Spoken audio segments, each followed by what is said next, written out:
सभी को जय माता जी।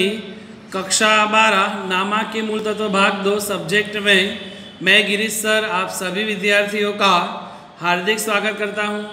आज हम नया चैप्टर शुरू करेंगे जो सभी अच्छी तरह से अध्ययन करें, जो 12th में भी 11 मार्क्स का आता है, इसलिए इम्पोर्टेंट हुआ बेटा। ये 11 मार्क्स का आता है चैप्टर 3 कंपनी के वार्षिक हिसाब, जो बहुत सरल चैप्टर है पर थोड़ा लेंथी है, समझने लायक है, बहुत बड़ा चैप्टर है। वैसे देखा जाए तो चैप्टर सरल होने के कारण आप लोग थोड़ी सी मेहनत करोगे तो आपको समझ में आ ही जाएगा। फिलहाल हम आते पेज नंबर 126 की ओर। 126 में हमें पक्की तलपट का एक नमूना दिया है, वो नमूना याद करते हैं। इस नमूने को सभी आपने नोट्स में लिख देना है। ऐसे पहले रोमन भाषा 1 करके लिखा, इक्विटी और दायित्व। इसके अंदर 3 पॉइंट्स हैं, शेयर धारकों का भंडोल, बिन चालू दायित्व और चालू दायित्व। बराबर, कौन से 3 पॉइंट? शेयर धारकों का भंडोल, बिन चालू दायित्व, चालू दायित्व। अब शेयर धारकों के भंडोल में 2 पॉइंट्स है, शेयर पूंजी अनामत और आधिक्य। शेयर पूंजी अनामत और आधिक्य, ये शेयर धारकों के भंडोल होते हैं। बिन चालू दायित्व, ऐसा दायित्व माने जो चालू नहीं है, वो माने दीर्घ अवधि के दायित्व होंगे, चालू समय के लिए नहीं होगा, वो दीर्घ समय के लिए होंगे। तो बिन चालू दायित्व में क्या आएगा? तो दीर्घकालीन उधार ली रकम, अन्य दीर्घकालीन जिम्मेदारी, दीर्घकालीन प्रावधान। फिर से ये सब दीर्घकालीन दायित्व में आएंगे। माने बिन चालू दायित्व का नाम दूसरा नाम है दीर्घकालीन दायित्व। क्या आएगा?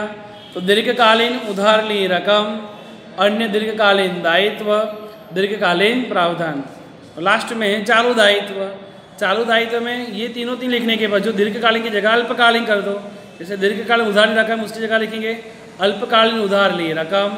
व्यापारी देने का ऐड करना है एक्स्ट्रा, व्यापारी देना माने व्यापारी को देना होता है, 1 साल में ही चुकाना पड़ता है पैसा, इससे चालू दायित्व में आएगा।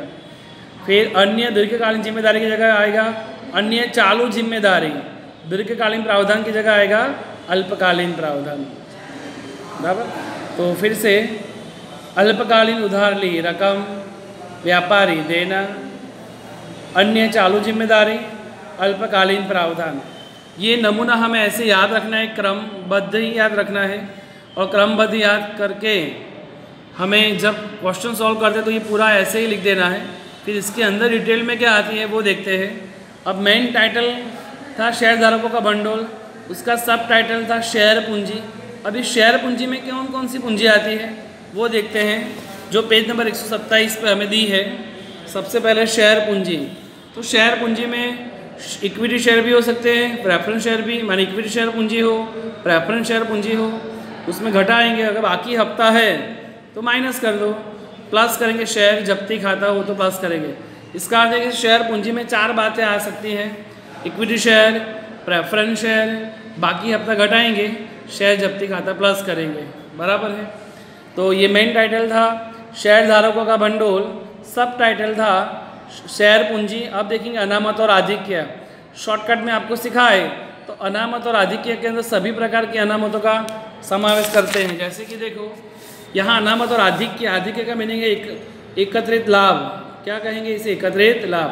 तो लाभ हानि पत्र के अनुसार का कोई लाभ हो तो जो लिखेंगे, बराबर। उसमें ये घटा हो, अगर लाभ का वितरण किया हो हानि में, लाभ में से सामान्य में ले गए हो, सूची में ले गए तो घटाने का।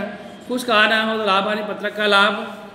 प्रतिभूति प्रीमियम अनामत खाता, ये एकत्रित लाभ है। सामान्य अनामत खाता, पूंजी अनामत खाता, डिबेंचर वापसी अनामत खाता, डिविडेंड समतुला भंडोल हो तो डिविडेंड समतुला करने के लिए पैसे इकट्ठा रखते हो, उस डिविडेंड समतुला भंडोल में ले जाते हैं। अनामत भंडोल हो, कामदार अकस्मात मुआवजा भंडोल, माने अकस्मात होगा तो ही पैसा देना है, बाकी तो ये हमारा लाभ हुआ तो ये भी एकत्रित लाभ हुआ, माने कामदार अकस्मात मुआवजा भंडोल हो। विनियोग वृद्धि कमी अनामत हो, लाभ हानि पत्रक की हानि हो। अब ये सब किस में आएंगे? अनामत और आधिक्य, जो हमारा 2nd नंबर का टाइटल है। फर्स्ट का सेकंड जो है, फर्स्ट मेन टाइटल था शेयर धारकों का भंडोल, उसमें शेयर पूंजी देखा। अब देखेंगे अनामत और आधिक्य। अनामत और आधिक्य के अंदर हमने अलग अलग प्रकार के अनामतों का अध्ययन किया, शॉर्टकट में सिखाए। तो मैंने कहा जो अनामत लिखा हो तो सभी अनामत और आधिक्य में लिख देने का। आधिक्य माने लाभ, लाभ हानि पत्रक के अनुसार का लाभ। देखो प्रतिभूति प्रीमियम अनामत खाते अनामत शब्द है तो इसमें आएगा। सामान्य अनामत में भी अनामत शब्द है इसलिए इसमें आएगा। पूंजी अनामत में अनामत शब्द है तो इसमें लिखो। डिबेंचर वापसी अनामत शब्द लिखो यहाँ पे। डिविडेंड समतुल्य भंडोल और कामदार अकस्मात मुआवजा भंडोल, ये दोनों भंडोल ध्यान रखने के, ऐसे भंडोल भी इसमें लिख देने के। और अनामत भंडोल देखो, अनामत भंडोल भी इसमें आएगा। विनियोग वृद्धि कमी इसमें भी अनामत लिखा है, तो अनामत कोई भी भंडोल हो तो लिखेंगे अनामत और आधिक्य में, बराबर। तो हमने अभी फर्स्ट पॉइंट याद किया शेयर धारकों का भंडोल। शेयर धारकों के भंडोल में 2 पॉइंट याद किया, शेयर पूंजी, अनामत और आधिक्य। अब देखते हैं 2 नंबर का पॉइंट, मेन पॉइंट, बिन चालू दायित्व। बिन चालू माने जो चालू दायित्व नहीं है वो दीर्घकालीन दायित्व होगा इसका। तो उसमें फर्स्ट दीर्घकालीन उधार ली रकम। तो दीर्घकालीन उधार ली रकम भी हमें पेज नंबर 127 के बाद 128 में दी हुई है, 128 में।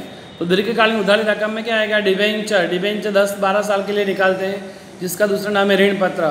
दीर्घकालीन लोन, कोई बॉन्ड हो तो बॉन्ड भी, बॉन्ड क्या होता है, एक प्रकार का पत्र, एक प्रकार का लिखा हुआ कंपनी का दायित्व स्वीकार करने वाला दस्तावेज ही है, जो 2, 4, 5 या 10 साल के लिए आम जनता को देकर उसके पास से पैसे लिए जाते हैं उधार, और बाद में चुका दिए जाते हैं ब्याज के साथ। और सार्वजनिक डिपॉजिट, शॉर्टकट याद रखते हैं तो डिबेंचर, लोन, बॉन्ड और डिपॉजिट्स, वो किस में आएंगे, दीर्घकालीन उधार ली रकम में। तो दीर्घकालीन उधार ली रकम में आएंगे डिबेंचर्स, लोन, बॉन्ड, डिपॉजिट्स, बराबर है। अब दीर्घकालीन उधार ली रकम के बाद है अन्य दीर्घकालीन जिम्मेदारी। तो अन्य दीर्घकालीन जिम्मेदारी भी पेज नंबर 128 में है ही। तो अन्य दीर्घकालीन जिम्मेदारी दायित्व में क्या आएगा, दोनों अनामत, डिबेंचर वापसी प्रीमियम हो या प्रेफरेंस शेयर वापसी प्रीमियम। शॉर्टकट में कहेंगे वापसी प्रीमियम जो है वो अन्य दीर्घकालीन दायित्व में आएंगे। किस में आएंगे, अन्य दीर्घकालीन दायित्व। वो इसलिए है क्योंकि लंबे समय के बाद ये पैसे चुकाने होते हैं। डिबेंचर वापसी प्रीमियम हो या प्रेफरेंस शेयर, मान डिबेंचर वापसी प्रीमियम या शेयर वापसी प्रीमियम, किसमें जाएगा, अन्य दीर्घकालीन दायित्व में। अब दीर्घकालीन उधारी रकम में कितनी बातें थी, 4। क्या थी, डिबेंचर, लोन, बॉन्ड, डिपॉजिट्स। अन्य दीर्घकालीन दायित्व में दोनों वापसी प्रीमियम थे, डिबेंचर वापसी प्रीमियम और शेयर वापसी प्रीमियम, प्रेफरेंस शेयर वापसी प्रीमियम। अब देखते हैं दीर्घकालीन प्रावधान। तो दीर्घकालीन प्रावधान में देखते हैं क्या है, पेज नंबर 128 में लिखा हुआ ही है दीर्घकालीन प्रावधान।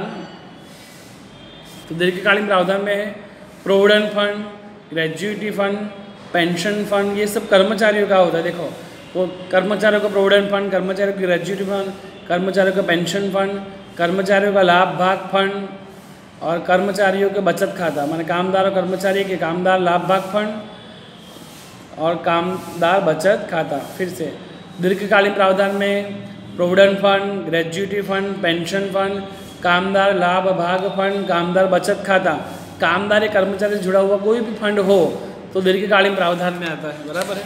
तो हमने बिन चालू दायित्व के अंदर 3 पॉइंट्स देखे। पहला,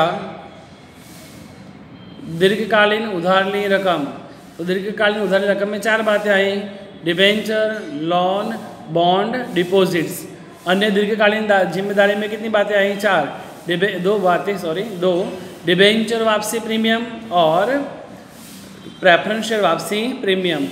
जबकि दीर्घकालीन प्रावधान में हमने 4 देखे, कर्मचारियों का पेंशन फंड, कर्मचारियों की ग्रेजुइटी, प्रोविडेंट फंड, कामदार लाभ भाग फंड या कामदार बचत खाता, बराबर। अब देखेंगे चालू दायित्व। चालू दायित्व का फर्स्ट टाइटल था अल्पकालीन उधार ली रकम। कौन सी रकम, अल्पकालीन उधार ली रकम। अल्पकालीन उधार ली रकम में देखते हैं क्या आएगा, तो अल्पकालीन लोन हो, बैंक ओवरड्राफ्ट या कैश क्रेडिट, 3 बातें हैं। अल्पकालीन लोन कौन सी, तो 12 मास से कम समय के लिए हो वो। अल्पकालीन उधारी रकम में 3 बातें, अल्पकालीन लोन जो 12 महीने से कम समय के लिए हो, कैश क्रेडिट या बैंक ओवरड्राफ्ट, कैश क्रेडिट या बैंक ओवरड्राफ्ट। फिर व्यापारी देना। व्यापारी देना में 2 बातें थी। व्यापारी देना माने लेनदार को भी पैसे चुकाने हैं और देनी हुंडी को भी चुकाने हैं। माने व्यापारी देना में 2 बातें आएगी, लेनदार और देनी हुंडी। कौन सी 2 बातें, लेनदार और देनी हुंडी।